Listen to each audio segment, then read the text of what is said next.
News में स्वागत है। राजेश महाजन आपका स्वागत करता है। न्यूज़ है, महाराष्ट्र का मुख्यमंत्री कौन होगा। महाराष्ट्र का युद्ध बड़ा तेज हो रहा है। 3 पार्टियां इस तरफ है, 3 पार्टियां उस तरफ हैं।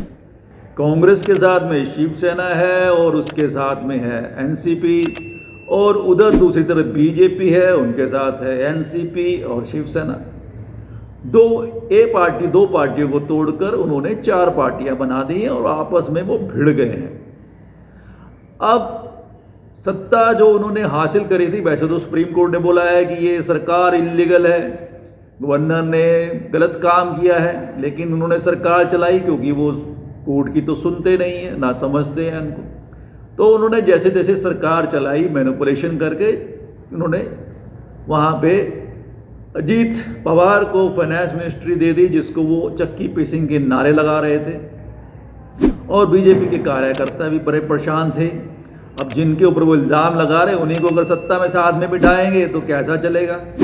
एकनाथ शिंदे को तो उन्होंने चीफ मिनिस्टर बना दिया, और जो चीफ मिनिस्टर थे उनको डिप्टी चीफ मिनिस्टर बना दिया।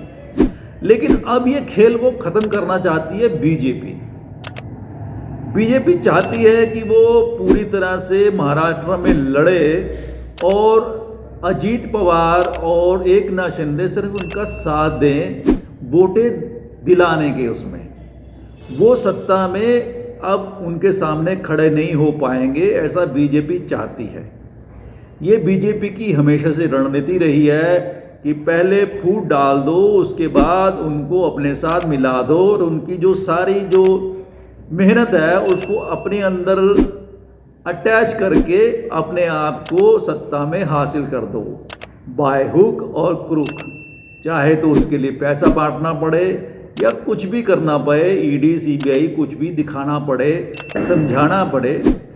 अब तो बिश्नोई साहब भी आ गए हैं धमकाने के लिए नेताओं को जो लोग चुन के भेजते हैं।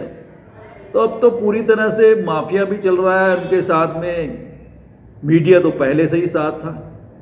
अब एकनाथ शिंदे को लगने लग गया है कि बेटा अब तुम्हारा काम तो ख़त्म होने जा रहा है सत्ता के अंदर, तो उनको अपनी सत्ता को संभालने के लिए कुछ तिकड़में लड़ानी पड़ रही है।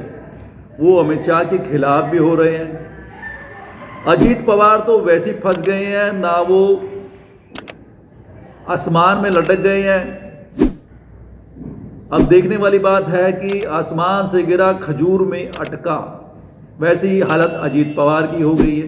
कहाँ वो चीफ मिनिस्टर बनने के ख्वाब देख रहे थे, उनको लेके आया गया कि आप आए, बहार आई, लेकिन अब बड़ा मुश्किल हो रहा है अजीत पवार के लिए। उधर चाचा ने उनको डंडा दे रखा हुआ है।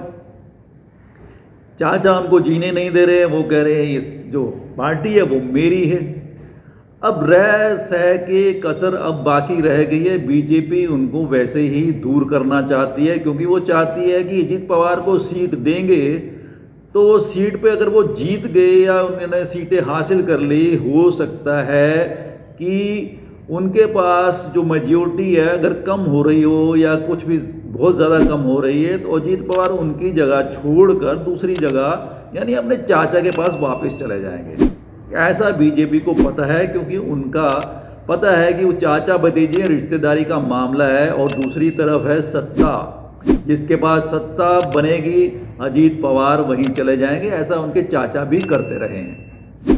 तो एकनाथ शिंदे बेचारे मजबूर हो गए हैं। अब वो क्या करें, अब उनके लाले पड़ गए हैं कि अब वो बीजेपी के साथ जाएंगे तो लेकिन वो सत्ता में वो मुकाम हासिल नहीं कर पाएंगे, यानी चीफ मिनिस्टर नहीं बन पाएंगे। देखेंगे चीफ मिनिस्टर कौन होगा। हमारे चैनल को सब्सक्राइब कीजिए, शेयर कीजिए, कमेंट कीजिए। धन्यवाद। जय हिंद।